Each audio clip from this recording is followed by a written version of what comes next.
Very well, you're watching the news hour right here on SMB, and this is Mat24 TV. I'm RITAH KABANYORO. We kick it off with the social media that has been very important and is an important tool in creating awareness and sparking activism around sexual assault. Now, survivors have come forward to tell their stories of assault and harassment through social media platforms. Unfortunately, some media has also opened up a very new avenues for human trafficking as a measure for business for traffickers. Pedson Mumbere reports. But often permits graphic, triggering and demeaning posts about women. In the Uganda social media conference, the internet has dramatically reshaped how we buy and how we sell everything, including each other. Social media has been used by traffickers to recruit victims, to polish their trafficking operations, impersonating the victims, or spreading lies and rumors online. However, survivors are embracing social media as a way to reach out for help or to build support network that allows them to engage with each other, building a community and work as the survivor leaders. This report focuses on the private and public-private sector because fighting human trafficking will require participation by business and industry partners with resources at a comparable scale. If human trafficking is business, requiring intense planning and depending on each of the business and partners to flourish, so too must the fight against trafficking be a collective undertaking. Are families doing enough to protect their children from human trafficking that is polished by social media?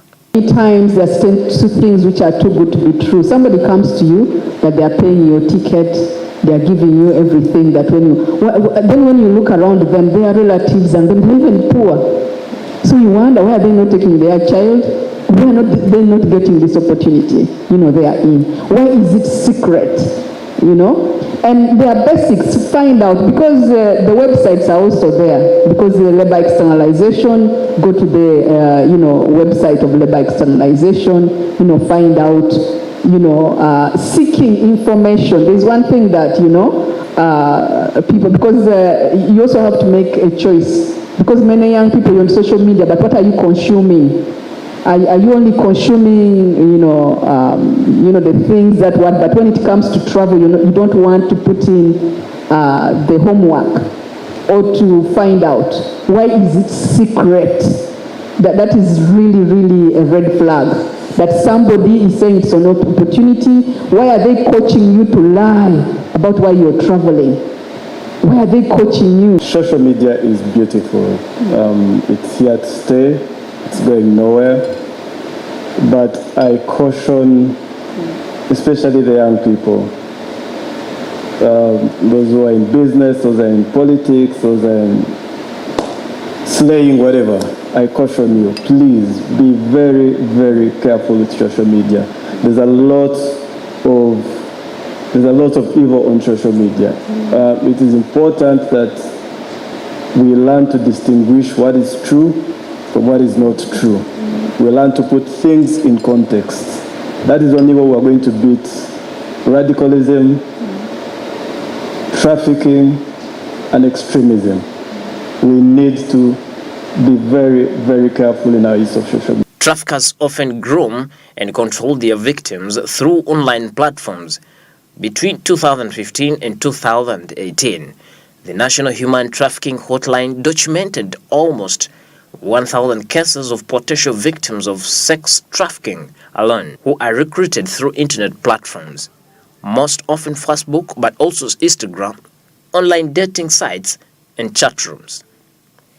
Traffickers also use social media for deceptive or fraudulent job advertisement. Some traffickers recruit victims through illegitimate job offers. Sometimes, these deceptives are facilitated through fake business profiles, shame event pages on Facebook, or posts. Everything you see on social media, don't take anything on face value, so question everything, double check, read, research. Don't be quick to share something. Don't be quick to be taken up by something. Just ask. It takes 5 minutes. It takes 10 minutes. And it could save you a whole lot of trouble. So question everything that you receive, whether it's about health, whether it's about what's training. Question everything and double check your sources. As the use of technology continues to increase, trafficking and sexual violence facilitated by digital platforms will also continue unless we do more to stop it. Facebook must become more vigilant about prohibiting images or posts that depict violence against women. Facebook has a strict policy against nudity and sexuality, explicit content, but often permits graphic, triggering, and demeaning posts about women. In the Uganda Social Media Conference 2021, under a theme, The Rise of Global Social Movement and Social Media, Uganda youth shared what they are going through. Day and a half. A voice. I have been constantly called a slut, a whore, simply because I have the Wear That Mini hashtag. But Wear That Mini is empowering women, not just in body positivity, but we're actually doing crowdfunding for shelters of women who are victims of domestic violence. So these hashtags are actually doing some work online, but when we go to these institutions, they are not doing the work. How do you appoint someone to a top government position when you have a case of sexual harassment against them? That means you do not actually care about the women in your country. So while it is happening in New York and you have a governor stepping down, in Uganda we have people being promoted. Yeah. So it's not enough. Blaming social media companies, the so-called tech giants, is also not enough. There's need for, number one, we must encourage intercultural dialogue, especially where young people are concerned. Social media has been an important tool in creating awareness and sparking activism around sexual assault. Survivors have come forward to tell their stories of assault and harassment through social media platforms, which has resulted in a great public awareness of pervasiveness of this problem worldwide. Unfortunately, social media has also opened new avenues for sexual violence against women and human trafficking majorly. Pedson Mumbere, Smart 24.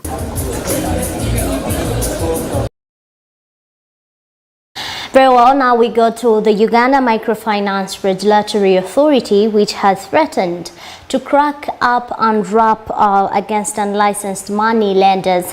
Now, the officials from UMRA say that they have learned that some unlicensed individuals are conducting money lending business, which is a total disregard in the provision of the law. Section 84 of the Thai Microfinance Institutions and Money Lenders Act 2016 prohibits anyone from conducting money lending business without licenses.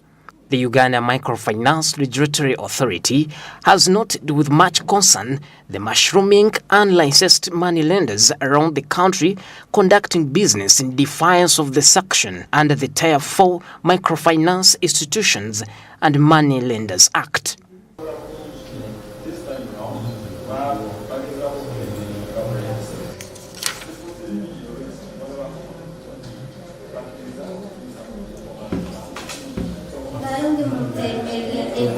Tusubire Namuga, the Executive Director of the Uganda Microfinance Regulatory Authority, while speaking to journalists, threatened to cause arrest as well as cracking the whip against unlicensed money lenders.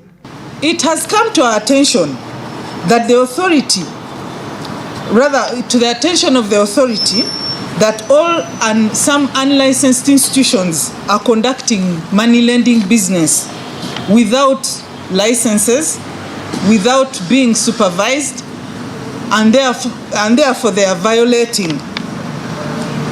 And that is actually in total disregard of the provisions of this Tier 4.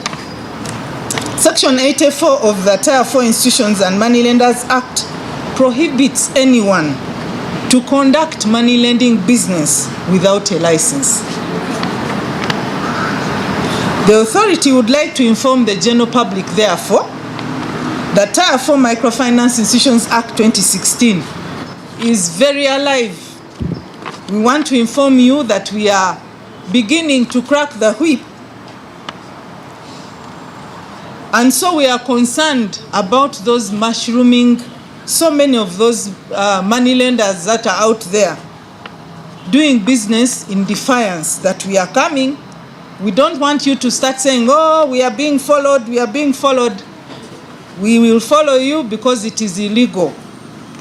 And so we ask and request that you report and become licensed, because we are coming, and when we come, you will not be allowed to give further excuses.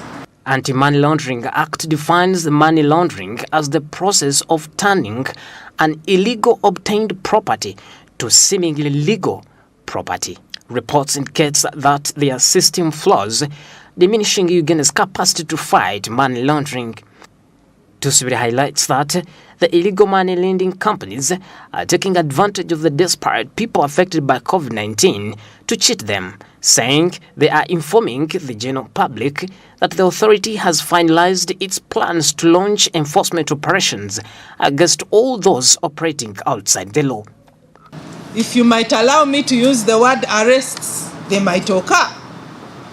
There might be some form of prosecution, and it might lead to some closure of businesses. Therefore, we ask the public to take note that they should present themselves for and become compliant with the law, because it is illegal for you to continue in business. It has actually come to our notice that businesses that have already been affected by COVID-19 are looking for those money lenders, and out there, some people don't know that some are licensed or others are actually licensed. So what we request you is, if you're licensed, the law requires that you pin up the license within the business premises for whoever deals with you to understand that you are actually a licensed institution. We therefore want to use this opportunity as UMRA to request you to regularize the business that you're carrying out, if it is money lending business, and if it is SACCOs, we request you to be reminded to check your compliance with the law as well. And of late, you have realized that SACCOs have become very important. By the way, before I leave here, I want to remind all Ugandans that SACCOs have our money. We better make sure that Ugandans' money is safe. Ugandans' money is under the Tier 4 sector. Next time we shall come and we shall explain what we mean by that. You will understand. But if you look at all that is taking place in SACCOs, it shows you that we better have UMRA regulate our money, and it is safe from those unscrupulous Ugandans who sometimes want to do things illegally. The Tier 4 Microfinance Institutions and Money Lenders Act 2016 establishes UMRA to provide the licensing and management of the Tier 4 microfinance institution and provide for management and control of money lending businesses. Nelson Mutatina, the acting director of supervision at UMRA, therefore urged Ugandans to first understand the conditions and the authority of the lending company before they borrow from them. You find that a desperate citizen who wants some money goes to a money lender, borrows without understanding the terms and conditions. So we encourage the borrowers that once you're going to borrow money, first understand the terms and conditions. We also have approached the institutions which we licensed to make the terms and conditions clear in the loans agreement. We have even encouraged them to translate those loan agreements into the local language for the borrowers who borrow the money and they want to use it and pay. We've come to realize that several of our borrowers in the country do not read the agreements they sign. So they get bound by terms of agreements that they are ignorantly not in the knowledge of. And when they come to Uganda Microfinance Regulatory Authority to complain, their complaints are investigated thoroughly, only to realize that these borrowers are bound by the agreements they signed. We've also come to realize that the biggest problem is with payroll lending, whereby some borrowers fall off the payroll, others connive with people at the district to take them off the payroll, and when they go off the payroll, the loans get into arrears and they end up being deducted for the missed months and even charged penalties for some for failure to pay. So someone who has borrowed a loan for 30 months may end up paying for 40 months because he was off the payroll at some time, or because his deduction was not sent to the institution, and this person will think or believe that he's being over-deducted, yet in actual sense, he's not over-deducted. He or she is not over-deducted. The authority called upon members of the public to seek business only with money lenders that can prove their licenses. So far, UMRA has licensed 950 institutions. Out of 950 institutions, we have 801 as money lending institutions. So we urge the public that we have licensed institutions across the country. We have moved to all districts of Uganda. Even if a money lender is any farthest district of Uganda, we always reach them. So we have licensed institutions across the country, and we urge the public to deal with only licensed institutions. This year, Nicholas Opio was produced at Nakao Magistrate Court to face charges of money laundering under Section 3 of Anti-Money Laundering Act. The government alleges that Nicholas acquired $340 through Absa Bank in the names of the Chapter 4, knowing that the said funds were proceeds of crime. The government has not provided any evidence that the money in question is from the proceeds of crime. Bedson Mumbere, Smart 24 TV. Very well, now let's take a look at how digital solutions are changing the future of education and also tapping into the future generation of the businesses. Over the last 2 days. A year ago, President Museveni instituted a national lockdown to curb the spread of the COVID-19 virus. With 15 million learners in the country, the outbreak in any school community would have led to disastrous outcomes. The strategy worked, and across the globe, while the pandemic caused a radical shift into digital and technological for learning and workspaces for mostly urban children, those in rural areas without access to electricity and internet were the most cut off from a continued form of learning. Speaking to Smart 24, Mr. Wengo Ichimuli, the Principal Public Relations and Communications Officer at Uganda Technology and Management University, most of their programs are online and the best on tapping into the digital space, and this is creating space for digitization even in agriculture and business. The Technology and Management University is a university that is based in Bugolobi, and we are a tech university. Being tech is that most of our activities are online. And we deal with solving problems of the digital space. We have other programs. However, in every program that we take on, we ensure that our students have a foundation in digitalizing. Why? Because that is now the backbone. We are talking of agriculture being the backbone of this nation, but agriculture without utilization of the digital space will not take you the miles that you want to go to. We are talking of digital commerce, we are talking of digital engagements, we are in a time of COVID-19 where there is limited human interaction but more utilization of the digital spaces. So at Uganda Technology, we teach you to be comfortable with using the gadgets that help you to explore other opportunities beyond what we are used to, beyond the normal. Mentioning about business security in a digitalized era, as one may say, modern challenges need modern solutions. The business owners can still get more skills from universities or higher institutions of learning to add onto their scope on use of digital spaces to manage business. We are going into a global space. It's no more about Uganda, but it's more of how Uganda interlinks with other nations, other states, and other continents. And this puts you in that comfortable place to be able to interlink beyond your nationals. So that is what Uganda Technology does. However, we have other opportunities as well. We have opportunities in computer security and forensics. You have your businesses. There are hackathons. There are people who hack into businesses every day. How can you protect the interests of your business in the digital space? So these are issues that we deal with. There are many other opportunities at the university. And these opportunities are driving us into that space beyond only what we are thinking of as a nation, into other nations. We are currently the coordinators of a project, the Africa Internet of Things and Artificial Intelligence Challenge, that is ongoing.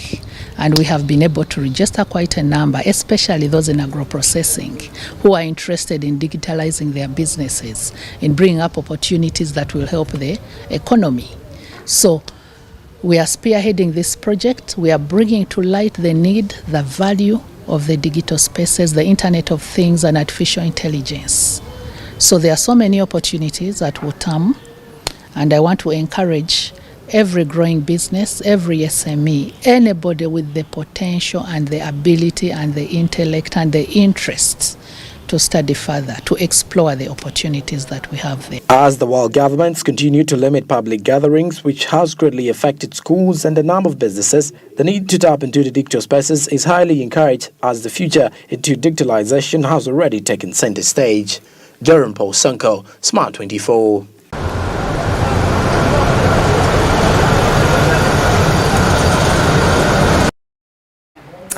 Very well, now let's head into what's happening internationally.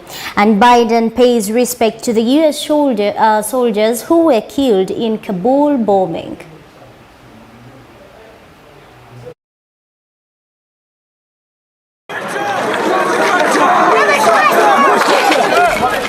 President Joe Biden has met with the families of the 13 U.S. soldiers who were killed in an attack at Kabul airport last week, as the remains of the fallen army personnel are returned to the United States from Afghanistan. Biden and First Lady Jill Biden attended the dignified transfer of the fallen soldiers at Dover Air Force Base in Delaware on Sunday, a military ritual receiving the remains of those killed in foreign combat. Now, the president and his wife watched as flag-draped cases carrying 11 service members' remains were loaded in 2 vans. Thousands of crying could be heard, and one woman collapsed and was taken to an ambulance. Lost their lives in the service of our country, and while we're praying for the best in Louisiana, let's keep them in our prayers as well. The remains of 2 more U.S. military personnel will be transferred in an event not covered by media at the request of their families. And that's Joe Biden there paying tribute to 13 soldiers who were killed during the attack, the Taliban attack on Kabul airport. That was last week. Now we move on to Kenya, and let's look at the Kenya's debt, which is growing 6 times over the 7 years. Now the report titled The Kenya's Public Debt Profile by the Institute of the Public Finance Kenya, which was published on Thursday, drawing findings that a deep dive of data available at the National Theatre disclosed this. Kenya's rising stock of public debt has been on the lips of many economic analysts, tons, which represents a massive reduction of 79%. Data from the Kenyan Sugar Directorate noted that the traders would only be allowed to import 18,923 tons of sugar from Uganda, down from 90,000 tons. This comes amid apprehension, with Ugandan sugar manufacturers accusing authorities in Kenya of frustrating a process that has been under negotiation for almost 2 years now. Recently, Kenya had indicated it would open up to sugar exports from Uganda, allowing in just 90,000 tons. In April, Kenya's Trade Cabinet Secretary Betty Maina led a delegation to Uganda, holding a number of meetings with government officials in regard to different issues. During the meetings, it was agreed that Uganda would be allowed to export 90,000 tons of sugar to Kenya as soon as the verification mission on the country of origin is completed. And that marks the news hour right here on SMB, and surely SMB continues. Coming up, Jerome Postonko with a discussion with one of the experts. I'm RITAH KABANYORO. Would you take a break?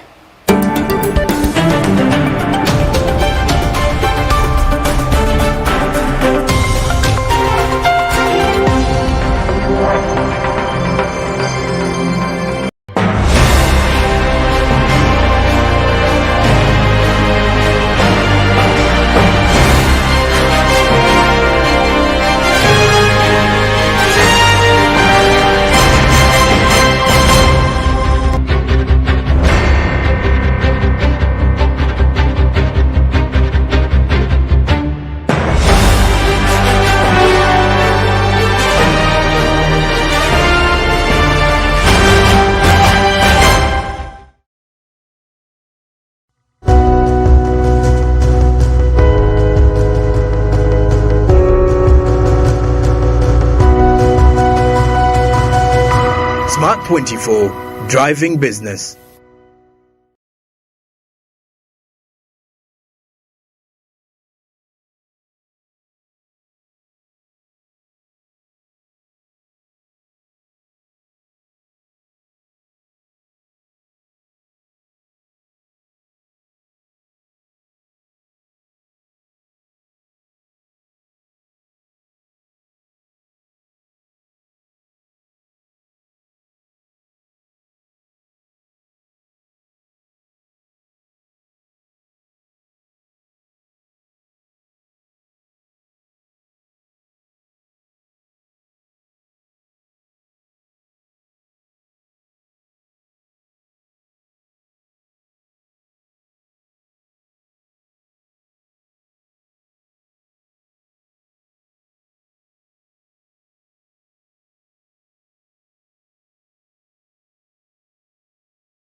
Smart 24, driving business.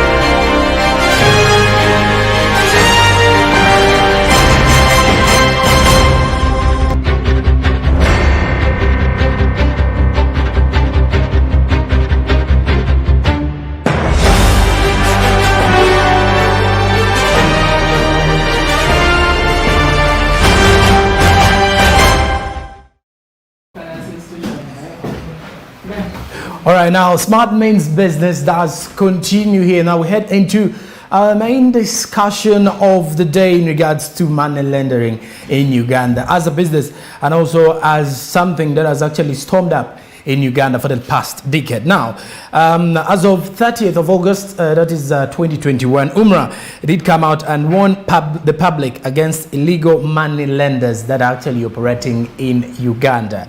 And this, among which are some of the things that we're going to talk more about in studio today, as we do have an expert from the Uganda Microfinance Regulatory Authority, UMRA, who is actually going to give us more regarding the money lending business in Uganda. And what we do need to know about this particular one is who are the money lenders and which licenses are they supposed to be having and what are they supposed to be doing for them to actually carry on with the business of money lending mu Uganda. So if at all oli muntu nga webuuza abawozi b'ensimbi bano abazibawa biki ebeetaaga okukola okubanga bakkirizibwa okuwola abantu ssente n'ekirala ani asaanidde okubanga awola abantu ssente byebimu ku ebyo ebintu bye tugenda otutunuulira olwaleero mu nsonga y'okuwola ssente oba giyite money lending business. And in studio with me I do have a guest here who I'm going to give the chance to introduce herself to the viewers, then we continue. Welcome. Yeah. Thank you. I am glad to be here. My name is Rachel Vanessa Mhwezi, and I'm manager microfinance institutions in charge of money lenders. We are glad to be hosted by Smart TV. And the pleasure is ours to actually have you today. So are you part of the Uganda Microfinance Regulatory Authority? Yes. What is it all about? What is the Uganda Microfinance Regulatory Authority about? Thank you. Uganda Microfinance Regulatory Authority was enacted by an act of parliament. It was established under the Tier 4 Microfinance Institutions and Money Lenders Act the Act of 2016. The authority was established in 2017.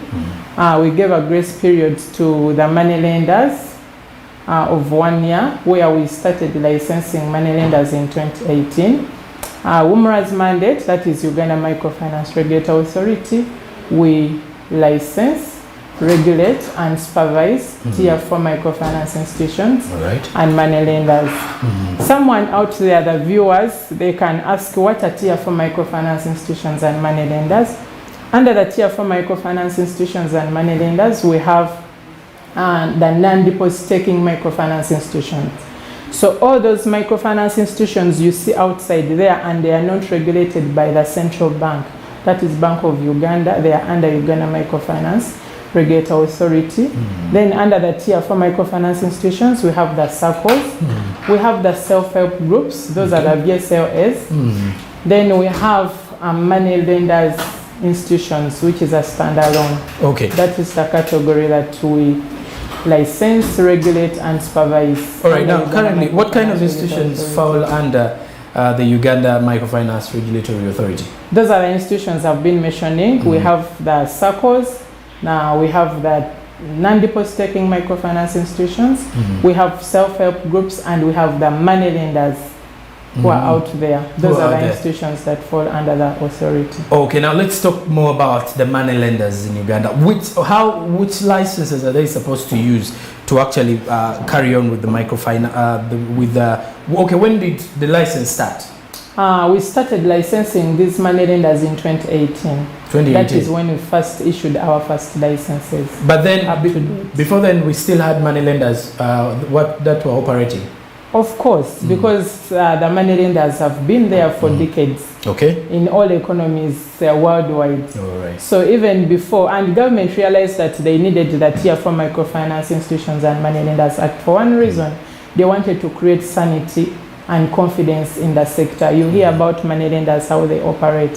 Okay. But when they came up with the Tier 4 Microfinance Institutions and Money Lenders Act, which established the authority, government was very confident that the government of Uganda and the Ministry of Finance, Planning and Economic Development, it was very confident into the authority that we're going to create sanity and confidence into the microfinance sector. All right. Now let's talk about the licenses. What do you consider before giving a license to the lender, mainly to the money lenders? Because we clearly see that some of the money lenders, among the claims of UMRA, is that we still have money lenders that are operating illegally. Now, I want to understand, which licenses do you give to these people? Thank you. And what are the procedures to follow? Yes, thank you so much. Yes, those money lenders that are operating outside the law, we have requirements to obtain this license. First of all, you must be an incorporated company which is registered by URSB, that is Uganda Registration Services Bureau. Okay. You should present the certified copy of Memorandum of Association Understanding. Then you should submit the particulars of directors and the secretary. Then the physical and postal address for your company. We do not license briefcase money lenders, and we urge the public not to deal with briefcase money lenders. On that particular one, I would want you to actually help me out, because when we talk about money lenders, my view is anyone who can actually lend you money is fit to be a money lender. Who is a money lender in regards to the Uganda Microfinance Regulatory Authority? A money lender should be a registered company. Anyone who lends you money outside the law, it is a friendly loan. Okay. Yes, because a registered company, if you have any problem between the transaction of the borrower and the lender, that is the money lender, you can go to the court. But if someone lends you money without a license of Uganda Microfinance Regulatory Authority, they're actually operating outside the law. And that money cannot be claimed into the courts of the law. Because if that person presents that claim, they will actually first be required to present a license from Uganda Microfinance Regulatory Authority. Okay. So someone is not supposed to be engaged into the money lending business without a license from Uganda Microfinance Regulatory Authority. Okay. And how is the borrower protected from actually getting this money or borrowing in a licensed institution? Like if we're talking about money lending institutions or the SACCOs, if we were to identify that, how are they protected from this? Yeah. A borrower who obtains a loan from a licensed money lender, a licensed institution, a licensed and post-taking microfinance institution is very much protected, because for a money lender, way back forward, money lenders would use what we call sales agreement. For the money lender to offer you a loan, you write down that, you know what, I so and so have sold to you my property at 2 million. Okay. You write down and you're offering a house which is worth 50 million. Yes. So what the money lender will play that deal to make sure that it takes over your what? Your house, which is 50 million, and the person has given you 2 million or 5 million. So when this law was actually brought into place, we encourage the money lenders, and it is by law that all money lenders who are licensed by Uganda Microfinance Regulatory Authority under the law are supposed to issue what we call, to enter into an agreement, a loans agreement, which should have forms into the contract. First of all, it should state how much money you have borrowed. It should state how frequently you're going to pay back this money. It should state the interest they are charging on this loan. And even in the law, the money lender is not supposed to compound interest. What do we mean by compounding interest? Charging interest on interest. Okay. That is how money lenders used to take people's property. All right. Someone charges interest on interest, then the outstanding becomes so big, and at the end of the day, someone cannot get back their property. So a money lender, if a borrower enters into an agreement with a licensed money lender, they know how to comply with the law, because they know what are in the regulations of what? of the law and what they are supposed to do. So we encourage the public and all the borrowers outside there, even when this COVID-19 that has affected us, you're running and you want to get credit somewhere, please go to a licensed money lender. Who's this licensed money lender? How would you know that this money lender is licensed? Right. Their license is supposed to be hanged in, at their area of operation. And when you enter into this business, you ask the money lender, are you licensed by Uganda Microfinance Regulatory Authority? Because if this money lender is licensed, you're very sure that in any case you have any complaint about the transactions of this loan that you have entered in, you can run to Uganda Microfinance Regulatory Authority. Let's talk about that license. How does it look like? Because I'm looking at a picture of we have a layman at home. Ebintu ebisinga kale tabinaako nnyo bumanyirivu nti this is how this license has to look like, but they want to take a loan. How should they notify that this is the rightful license? What does it carry with it? Yeah, the license which we issue, I'll not say that it has very unique features which cannot be maybe duplicated. It is always signed by the executive director and the chairperson of the board, but you can always do a search whether this institution is licensed from Uganda Microfinance Regulatory Authority. And if this institution is licensed, because we have institutions across the country that are being licensed by Uganda Microfinance Regulatory Authority, almost every district, every sub-region of this country, we have institutions that are licensed. So if you enter into any transaction with this money lender, you make sure that the money lender is licensed. Because you'll be protected even when you go to the courts of law, you'll be protected when you come to the regulator. That you know what, I entered into this transaction and the person is not complying with what we agreed on at the point of lending me money. So that is what we always look out for. That this transaction, it should run smoothly. It is for the benefit of the borrower and the benefit of the lender. You recover your money and the lender will also maybe smoothen their business by the loan you have offered to them. Alright, kati waboli eyo ng'oli munansinga owulire oyagala kuganyulwa mu nsonga eno ekikwatagana n'okwewola ssente bye bino ebintu ebimu ku ebyo by'olina otteeka mu nkola okusinziira nti woba ogenda okufuna ssente omuntu agenda ozikuwola oyo alina obba nga alina license eno alina obba nga alina ebiwandiiko ebimukkiriza okucarrying out process eno okubanga mu butongole akkirizibwa okuwola ssente. Kino kigenda kuyamba, it will help you at the end of the day nti sente zogenda okujjayo ze sente zezimu oba at least woba ogenda kuteekamu interest ojja teekamu interest mutono nnyo si kubanga ogenda teekamu ezisukka ku ezo babbireyo bwerere ebintu byo bye bimu ku ebyo. Now let's talk about how can people benefit from these licenses from UMRA? The benefit now, that is now to the lender. Okay. Yes, a lender who obtains our license, yes, you can be outside there in the public, you haven't obtained our license. You ask yourself, what am I going to benefit when I obtain Uganda Microfinance Regulatory Authority's license as a money lender? First of all, when you obtain this license, you're regularizing your business. You're making your business to be formal. You're calling upon us, like the investors, because there are so many stakeholders into the microfinance sector or the financial sector. When you formalize your business, you're doing clear business with people. First of all, even when you find any challenge with a person you lend to money, you'll easily move into the courts of law because you're protected under the Tier 4 Microfinance Institutions and Money Lenders Act. So the benefit is as you're engaging into this business, you're lending out money. We all know that if you have been into the borrowing business and the lending business, that every 10 loans you give out, one loan will have to almost be defaulted. Yes. So how do you avoid that 1%?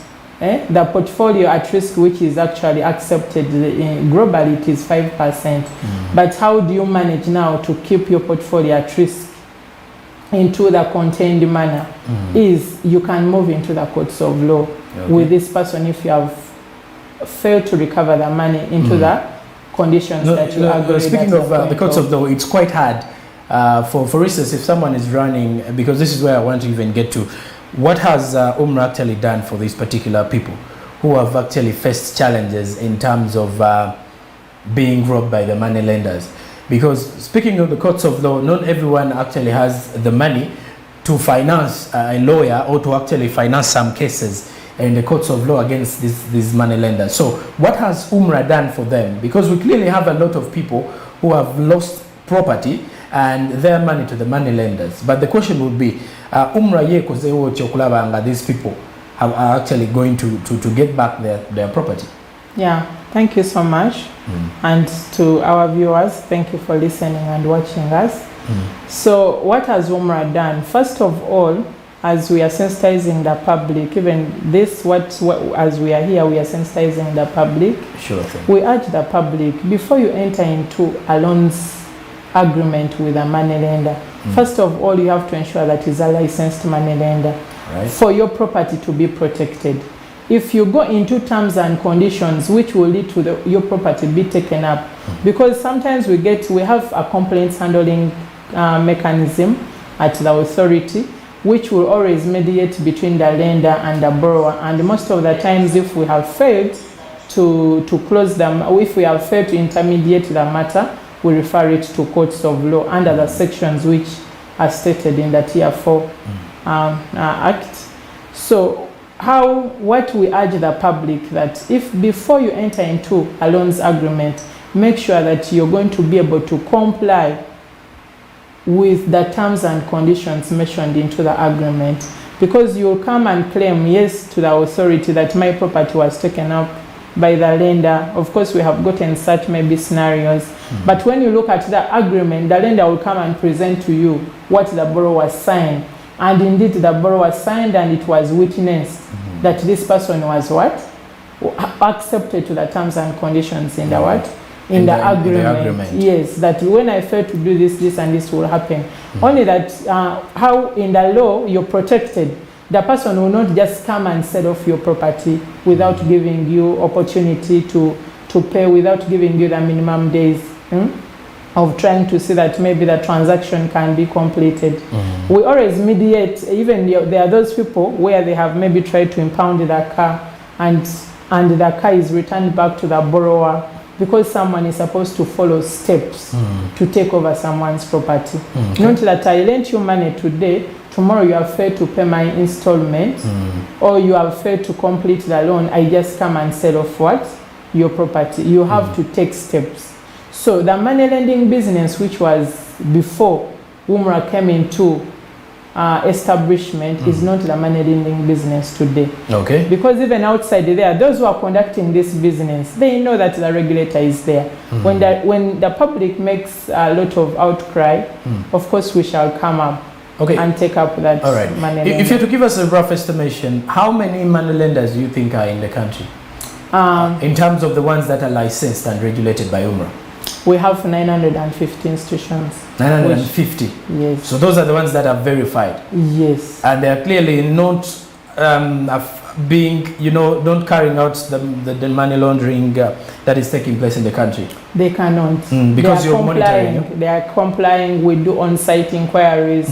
We do on-site examinations. We do supervision through off-site supervision of reportings to ensure that our regulators are compliant with the law. All right, now let's look at the new normal that we're actually living in the country right now, and in various areas in the country. How can these UMRA licenses adopt in such situations that we are currently in, where there is some limitation of gatherings and stuff like that?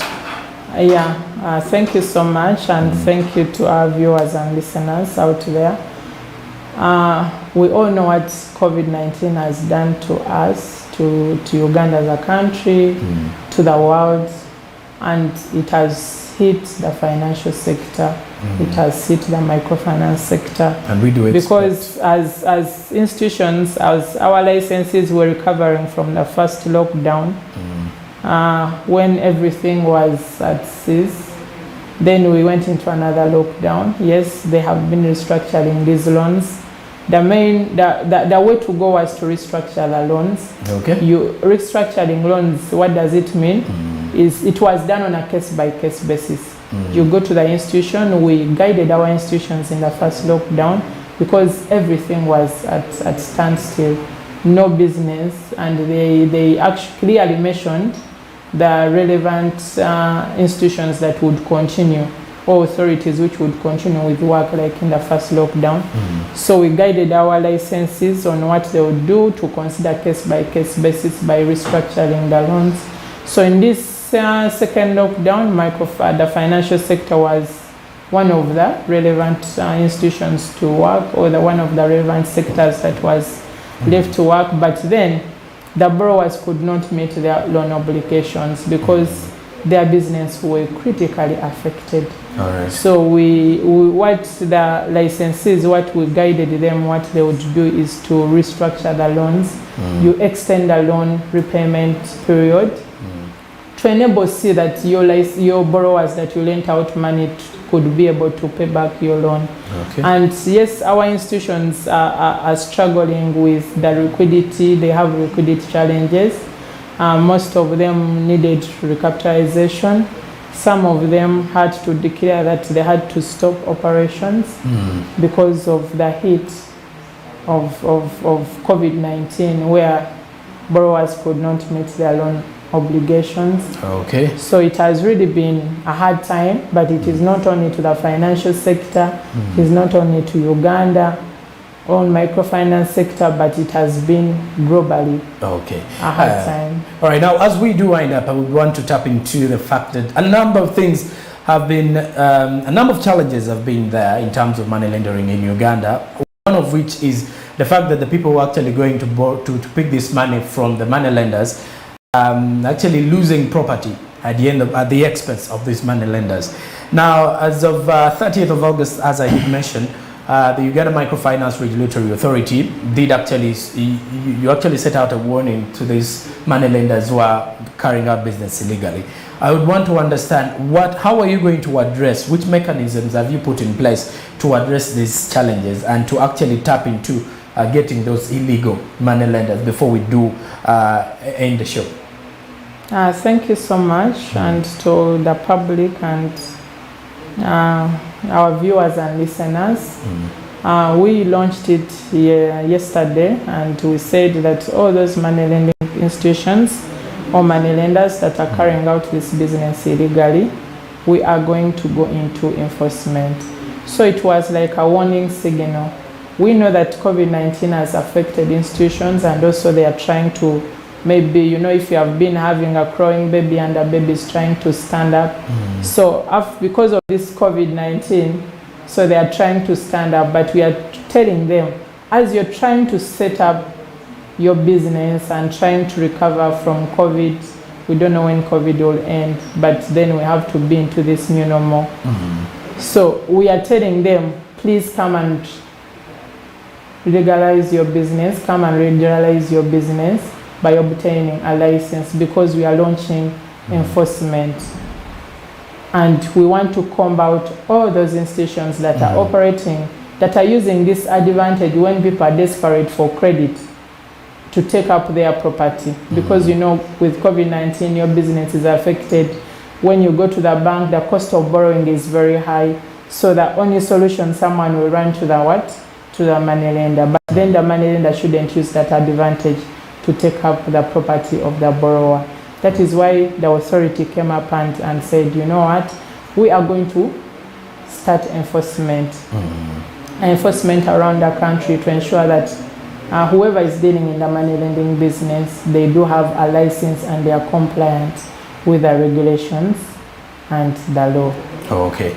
And if I told you a money lender out there, these are some of the things, the tips that you definitely have to pick up from this particular discussion.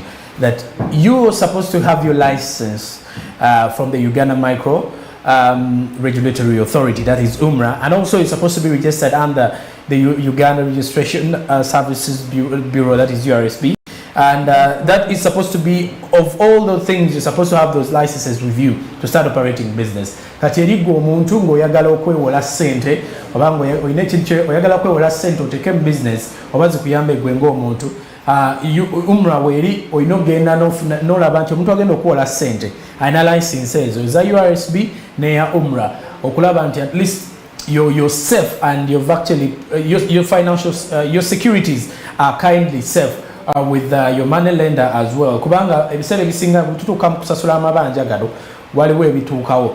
You either lose more than the amount you actually got, and which it can actually affect you as a person as well as your business. As of now, with Smart Means Business, we're clearly ending up the show from this particular spot. But we're definitely going to be keeping up on this particular story with Umrah, and they will be giving us more and more regarding this particular money lending business, and we'll be following up and giving you the latest. As we wind up, can you give your final assessment to the viewer? Thank you so much to the public, our viewers and listeners. This goes to all the money lending institutions out there without a license, that under Section 84, a person who carries out a money lending business without a license can be convicted by courts of law and can be given a fine. So, and to our viewers, if you want any money lender, you want to access Uganda Microfinance Regulatory Authority, or the borrower, you want to access my Uganda Microfinance Regulatory Authority, we are found at Renzoli Towers, ground floor. And our website is www.umrah.go.ug, and an email of info@umrah.go.ug. You can also Twitter UG Microfin Uganda or my Uganda Microfinance Regulatory Authority. And you can also give us a phone call on 041 77 99700.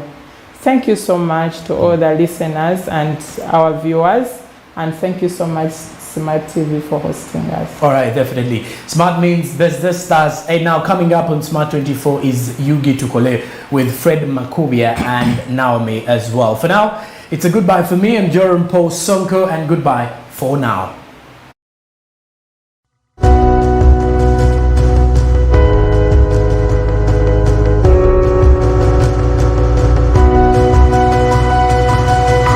Smart 24, driving business.